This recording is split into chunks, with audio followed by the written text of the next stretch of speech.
ہم نے لوگوں کو بتانا ہے زکات دیتی ہے، نہ ہم نے لوگوں کو بتانا ہے کہ حج کے فرائض کیا ہیں، نہ ہم نے بتانا ہے کہ عشر کے مسائل کیا ہیں، نہ ہم نے بتانا ہے کہ جناب والا حلال حرام کیا ہے۔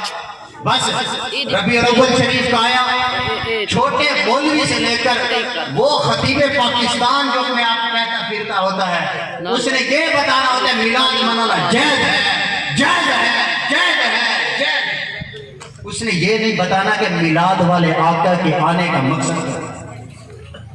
ہمارا پورا زور لگ جاتا ہے، کیونکہ ہم مولوی حضرات ہیں نا، معذرت کے ساتھ آپ مجھے جانتے ہیں، میرے دوست احباب ہیں، ہم مولوی حضرات وہی بیان کرتے ہیں جس سے عوام خوش ہو جائے، یہ بیان کرتے نہیں ہیں جس سے مدینے والے یہ تلخ حقیقت ہے، لیکن یہ سچائی پر مبنی ہے۔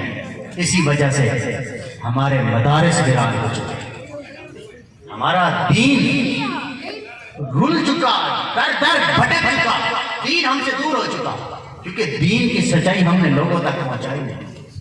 سچی بات سچی باتیں پہنچائے نا، سچی بات ہے ہم نے اپنے اہل سنت و جماعت کے نمازیوں مقتدیوں کو اتنا لاڈلا کر دیا اور اتنے پیارے ہمارے نمازی ہو چکے ہیں، اگر سچی بات ان کو بتائیں نا وہ ہمیں مسجد سے ہی نکالیں، یہ سچی ہے۔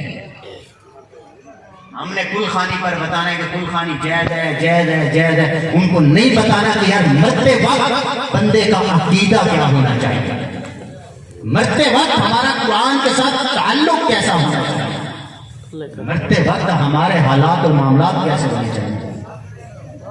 اس کے برعکس اگر ہم مدارس کو دیکھیں تو اگر مدرسے کی طرف ہم نگاہ دوڑائیں نا اور اداروں کی طرف نگاہ دوڑائیں، وہابیوں کے، اہل تشیعوں کے، اہل حدیث کے مدارس میں دیکھ لیں، ہزاروں کی تعداد میں علماء درس حدیث مصطفیٰ پڑھ رہے ہوتے ہیں، درس قرآن پڑھ رہے ہوتے ہیں، کیونکہ انہوں نے دین کی حقیقت لوگوں کو بیان کر کے بتائی ہے، انہوں نے دین کی سچائی لوگوں کو بیان کر کے بتائی۔ اور ہمارا حال یہ ہے کہ اول تو ہمارے مدرسے میں بچے آتے نہیں، اگر وہ آ بھی جائے تو ہمارے پاس اتنے معاملات نہیں ہیں، اتنے اخراجات نہیں ہیں کہ ہم اچھے طریقے سے ان پر ان کو تعلیم دلا سکیں۔ یہ بہت بڑا المیہ ہے، یہ بہت بڑی ہماری سوچ فکر ہونی چاہیے۔ آج مساجد اور میں اکثر دوستوں کے ساتھ جو میرے ساتھ کچھ معاملات کا اٹیچمنٹ ہوتے ہیں، میں ان کو کہا کرتا ہوں یار خانپور تحصیل سے لے کر نا یہ بیچ میں راستے چلتے ہو، یہ 21 پل سے ہوتے ہوئے ضلع رحیمیہ خان تھا، اگر باقاعدہ کسی کو عالم دین جنہوں نے تھوڑا بہت دین پڑھا ہونا، صرف پڑھا ہو عالم دین کے کورس کیا ہو، اگر گنے گنائے آپ ڈھونڈیں گے تو 10 سے 11 ملے گا، 12واں آپ کو نہیں ملے گا۔ اس کی وجہ کیا ہے؟ اس کی وجہ یہ ہے کہ ہم نے حق پرستی بیان ہی نہیں کی، ہم نے دین کی طرف لوگوں کو راغب ہی نہیں کیا۔ دین کی طرف راغب کیا تو میلاد بند ہو جائے گا، مولوی سب کھائے گا۔ اگر دین حق بیان کر دیا تو پھر جناب والا کل خانی جو ہم نے 50 دیگیں پکوانی ہے، اگر آج چودھری صاحب امام صاحب کہہ دیں نا کہ امام صاحب آپ کو یہ فرما رہے ہیں کہ آپ ایک دیگ کم کر کے مدرسے کو دے دیں، تو دوسرے دن کہے گا کہ امام صاحب کو سا گھر بجائیں، آپ گھر جائیں، آپ نے مجھے جناب والا کل خانی سے روکا، آپ تو یہ وہابی بن گئے، اہل حدیث بن گئے۔ یہ حقیقت پر مبنی گفتگو ہے، حالانکہ میرے تیرے رسول حدیث پاک سماعت فرمائے، تیرے میرے آقا امام الانبیاء تاجدار مدینہ صلی اللہ علیہ وسلم کیا ارشاد فرماتے ہیں؟ سب سے پہلا جو مدرسہ بنایا گیا نا وہ تیرے میرے نبی نے خود مدرسہ بنایا تھا۔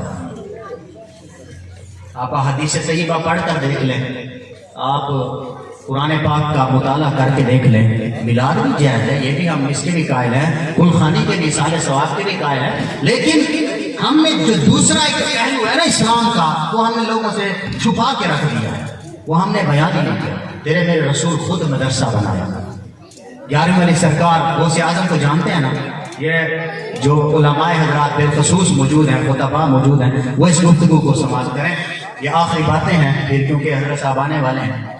تو حضور سیدنا غوث اعظم کے نام سنا ہے؟ ہر مہینے کیا دیتے ہیں؟ 11ویں شریف دیتے ہیں.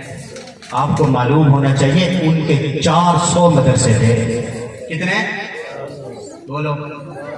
علامہ اقبال پتہ کیا فرماتے ہیں؟ رہتا ہے نام زندہ ہمیشہ علم سے، رہتا ہے نام زندہ ہمیشہ علم سے، اولاد سے تو بس 2 پشت 4 پشت. اولاد سے صرف 2 پشت نام رہتا ہے، 1 پشت رہتا ہے، تیسری پشت بھول جاتی ہے. سیدنا غوث اعظم کے 400 مدرسے تھے. اور آپ پتہ یہ 11ویں کیوں مشہور ہے؟ یہ آپ کو آج بتاتا ہوں 11ویں کیوں مشہور ہے. حضور سیدنا غوث اعظم کے 400 مدرسے کے جو فارغ التحصیل علماء ہوا کرتے تھے، جو وہاں پر علم حاصل کرتے تھے اور وہاں پر قرآن و حدیث پڑھ کر لوگوں تک پیغام پہنچایا کرتے تھے، وہ جب فارغ التحصیل ہوتے تھے پورے علم حاصل کر لیتے تھے.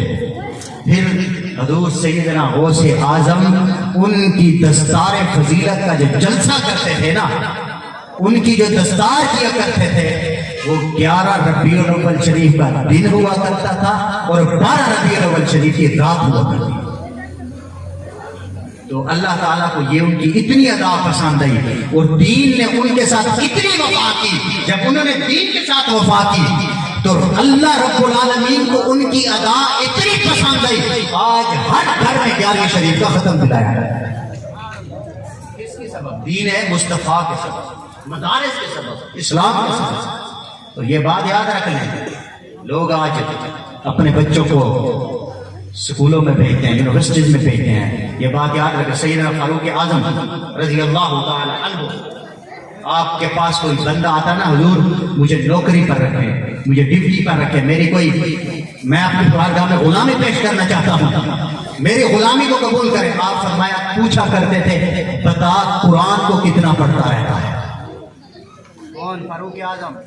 حضور سیدنا فاروق اعظم نے 11ویں نہیں پکائی تھی، انہوں نے 11ویں کی تقریر نہیں کی. آپ کہیں گے مولوی صاحب وہاں بھی ہو گئے.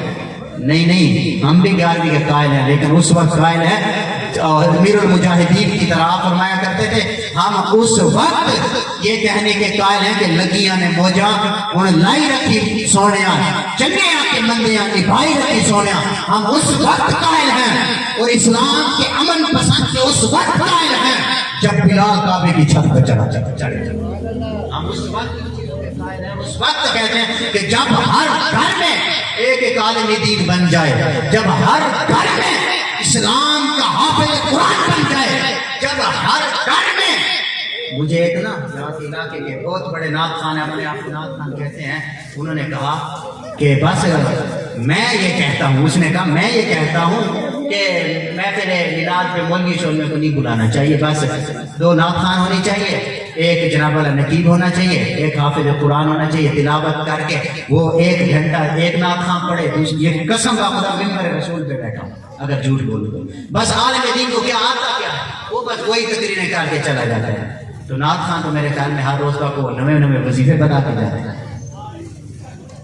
وہ تو نئے نا وظیفے بتا کے جاتے ہیں.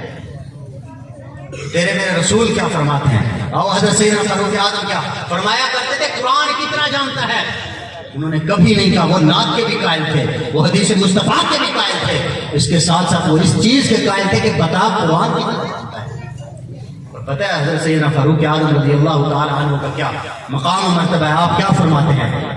آخری بات کرنے لگے مدرسے کے متعلق سماج میں. آپ فرمایا کرتے تھے آپ کی مجلس ہوتی تھی، لوگ بیٹھے ہوتے تھے، جب لوگ بیٹھ جاتے تھے مجلس میں تو آپ فرمایا کرتے تھے بتاؤ کہ تم میں سے حافظ قرآن کون ہے؟ بولو حافظ قرآن کون ہے؟ جو کہتے تھے حافظ قرآن ہے. آپ باقیوں کو فرمایا کرتے تھے آپ پیچھے ہو جاؤ، حافظ قرآن کو آگے بٹھا. تو وہ حافظ قرآن کہاں سے بنے تھے؟ اصحاب صفہ، میرے آقا کریم صلی اللہ علیہ وسلم، ان کو صحابہ کرام نے حافظ قرآن بنایا. تو یہ شان ہے مدرسوں کی، یہ مقام ہے. اور یہ بات یاد رکھ لیں، کسی اسکول کے پروفیسر نے، کسی اسکول کے ڈاکٹر نے پھر مہر علی شاہ نہیں بنایا. اگر کسی نے بنایا ہے تو اس مدرسے نے بنایا. پھر جسٹس کرم شاہ الازہری کسی جناب والا کالج یونیورسٹی نے نہیں بنایا. اگر کسی نے بنایا ہے تو مدرسے نے بنایا. یہ اکثر یہاں لوگ جان جسٹس پیر کرم شاہ کے ساتھ تعلق رکھنے والے ہیں. میں نے جب یہ ان کی بات سنی تھی اس طرح میں پڑھتا تھا. آپ نے فرمایا کہ آپ کی جب شادی ہونے لگی نا, آپ لوگ عورتیں گھر میں مذاقیں کرتی ہیں نا, وہ مولوی آیا نہیں تھے, وہ مولوی آیا نہیں تھے, وہ مولوی یہ ہو گئے تھے, مولوی گھوڑی چڑھ لگے تھے, مولوی کی شادی ہونے لگی. آپ فرماتے ہیں میرے اوپر بھی باتیں لوگوں نے کسنا شروع کر دی, آپ کی آنکھوں سے آنسو جاری ہو گئے. آپ نے فرمایا دو تانا, اگر میں نے یہ دین پڑھا ہے اسی دین کے لیے پڑھا تھا کہ لوگ مجھے عالم دین کہیں اور مولوی صاحب. یہ جسٹس پیر کرم شاہ علامہ اقبال پتہ کیا فرماتے ہیں؟ فرماتے ہیں کہ جن کو تو نے ادھورا سمجھ کے بجھا دی, جن کو تو نے ادھورا سمجھ کے بجھا دیا, یہ چراغ جلیں گے تو تیرے گھر میں روشنی ہوگی. اگر آج ہمارے اساتذہ فرمایا کرتے تھے بیٹا یہ یاد رکھنا, بڑے بڑے دربار ہیں, بڑے بڑے جناب والا آستانے ہیں, بڑے بڑے پیران نظام ہیں, یاد رکھنا وقت آنے والا ہے وہی آستانہ باقی رہے گا, وہی جناب والا آستانہ باقی رہے گا, وہی سجادہ نشین باقی رہے گا. جس سجادہ نشین کے گھر کے پاس مدرسہ ہوگا, جس جناب والا دربار کے پاس مدرسہ ہوگا وہ باقی رہے گا, باقی یہ سب کچھ ختم ہو جائے گا. یہ بات یاد رکھنا, مدرسوں کے ساتھ تعلق بنا. یہ ابھی ہمارے ملک کو پتہ نہیں ہے عشر کے مسائل کیا ہے. ہمارے علاقے کا ایک بہت بڑا سیٹ ہے رفیق, بہت بڑا جناب والا اپنے سیٹ ہے, اس کی فیکٹریاں ہیں, اس کے بہت بڑے معاملات ہیں. ایک دن میرے اور اس کی بات ہوئی, تو جب ان کی اور میری بات ہوئی, ان کے جب زکوٰۃ کا پیسہ نکالا لگ گیا تو اس کا 30 لاکھ سے زیادہ اس کی زکوٰۃ. کون بتائے گا؟ علماء نے بتانا ہے. علماء تب بتائیں گے کہ جب علماء کالا کالا رسول اللہ کی سزائیں مدرسے میں آگے پڑھے. آج کتنے لوگ ہیں جنہوں نے باقاعدہ دین اسلام کو سیکھا, شریعت مصطفیٰ کو سیکھا. کتنے لوگ ہیں جنہوں نے دو تلامذات بن کر, شاگرد بن کر حافظ قرآن بن گئے, اور حافظ قرآن بننے کے بعد ہم نے سمجھے شاید بندہ مولوی بن گیا.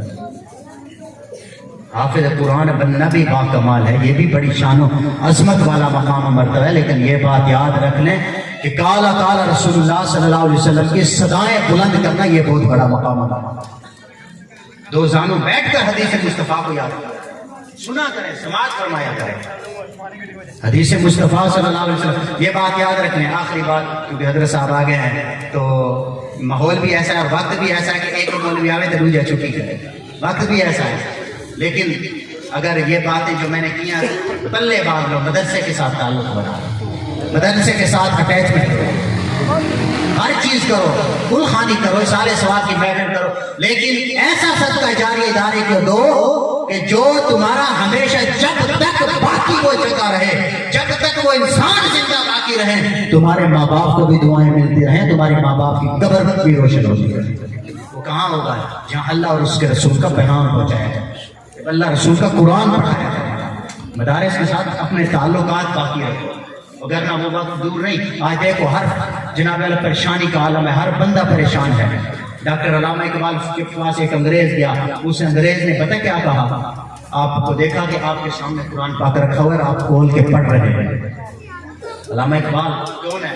ڈاکٹر علامہ اقبال, جنہوں نے جناب اللہ پوری دنیا کی یونیورسٹی سے اپنے ڈاکٹریٹ کی اسناد حاصل کی, وہ قرآن پاک پڑھ رہے تھے. انگریز آیا آپ کے پاس, آپ ان سے کہنے لگا آپ بھی قرآن پڑھتے ہیں؟ اس نے کہا, علامہ اقبال فرماتے الحمدللہ میں بھی قرآن پڑھتا ہوں. اس نے کہا یہ قرآن تو اونچی جگہ پر رکھنے کا مقام ہے, اس کا تو مقام و مرتبہ یہ ہے کہ اس کو اونچا رکھا جائے, اور آپ اس کو پڑھ رہے ہیں. آپ کی آنکھوں سے آنسو ہے. آپ نے فرمایا جب سے مسلمانوں نے اس قرآن کو بلندی پر اور اپنے سر سے اونچا کر دیا ہے, یہ تب سے امت برباد ہو چکی ہے. کاش اس قرآن کو سینے سے لگایا ہوتا اور اس کو ہم صبح شام پڑھتے رہتے, حدیث مصطفیٰ کو صبح شام پڑھتے رہتے, یہ کبھی زوال کی طرف نہ جاتی, امت کے عروج کی طرف جاتی. اللہ تعالیٰ اپنے پیارے حبیب کریم صلی اللہ علیہ وسلم کے صدقے ہم کو قرآن پڑھنے والا بنائے اور مدارس کے ساتھ جڑے رہنے اور ہم وقت اس کے ساتھ تعلق رکھنے کی توفیق عطا فرمائے.